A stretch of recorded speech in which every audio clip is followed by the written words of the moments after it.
My name is Keegan Storm, and this is JFK's inauguration speech, January 20th, 1961.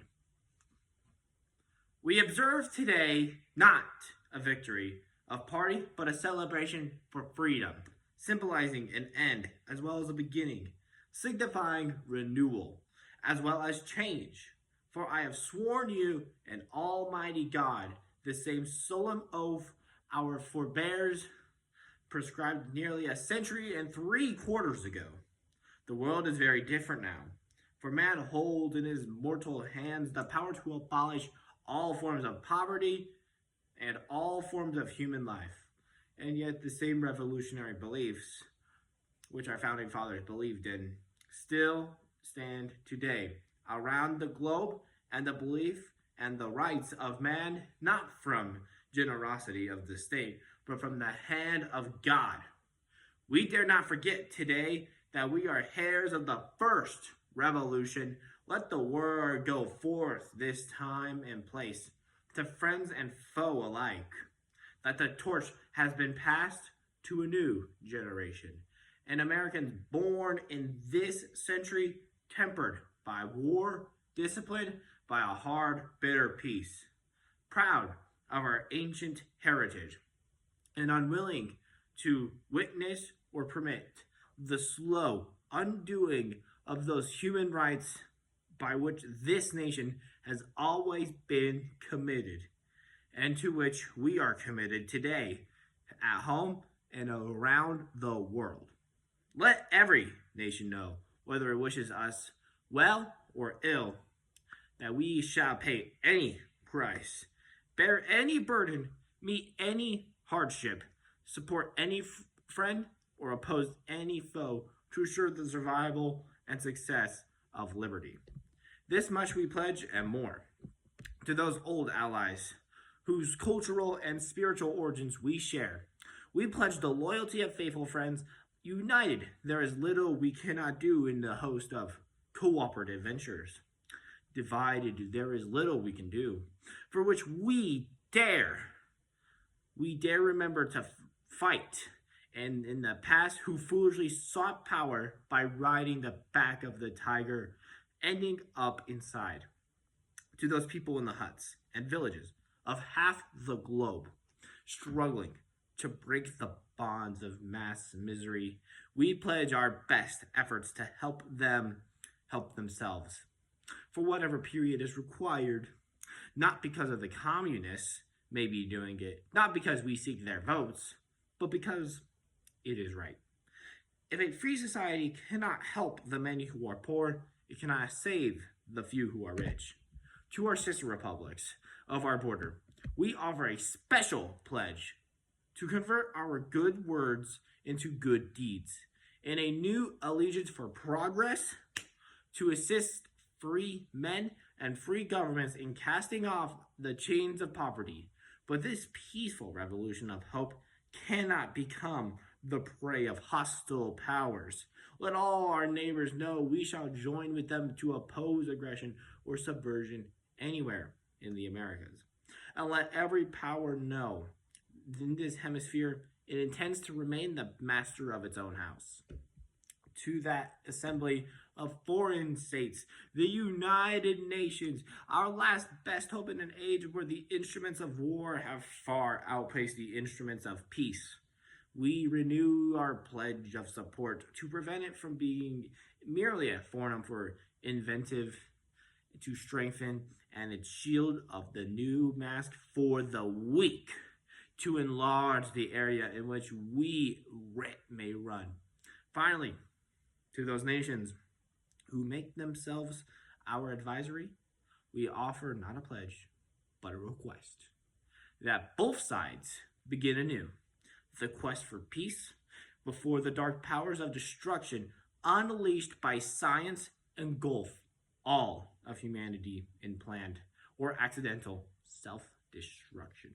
We dare not tempt them with weakness, for only when our arms are sufficient beyond doubt can we certain beyond doubt that they will never be employed.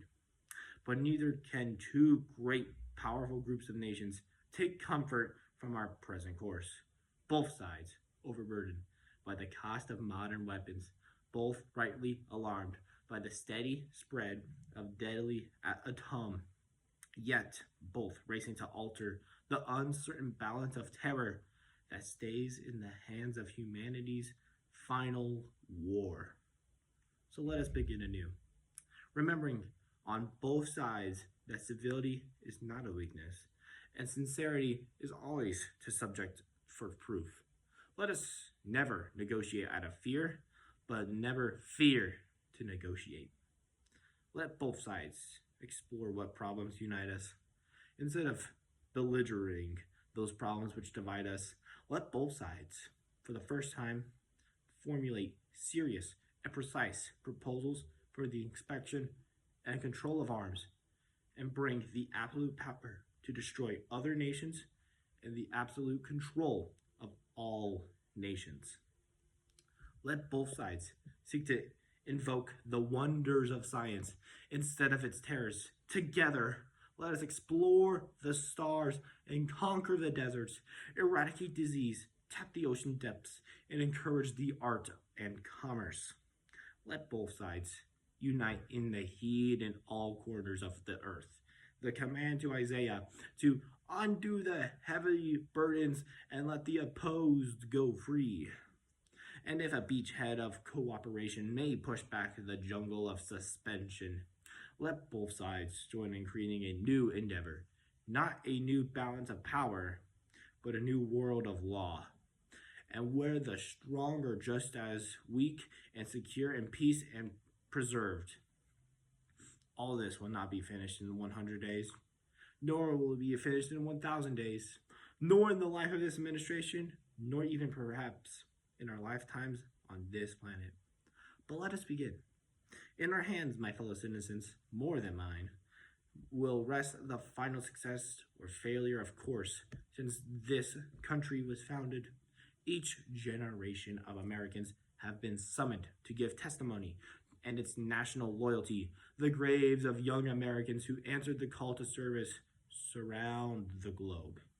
Now the trumpet summons us again, not as a call to bear arms, though arms we need, not as a call to battle through the embattled we are, but a call to bear the burden of a long twilight struggle. Year and year out, rejoicing in hope, patient in tribulation, a struggle against the common enemies of man, tyranny, poverty, disease, and war itself. Can we forge against these enemies a grand global alliance, the North, South, East, and West? Can we assure a more fruitful life for all of mankind? Will you join in this historic effort?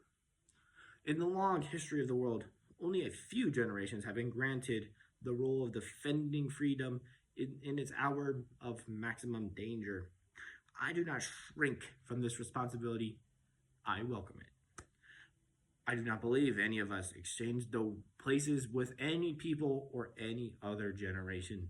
The energy, the faith, the devotion which we bring to this endeavor will light our century and all who serve it.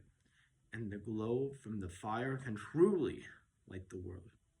And so, my fellow Americans, ask not what you can do for you, what your country can do for you. Ask what you can do for your country. And my fellow Americans of the world, ask not what America will do for you, but ask what together we can do for freedom of man. Finally, whether you're a citizen of the United States or of the world, ask of us the same high standards of strength and sacrifice we ask of you. With a good consistence, our only sure reward with history, the final judge of our needs, let us go forth, lead the land we love, asking his blessings and his help, but knowing that here on God's earth, work must be truly be our own.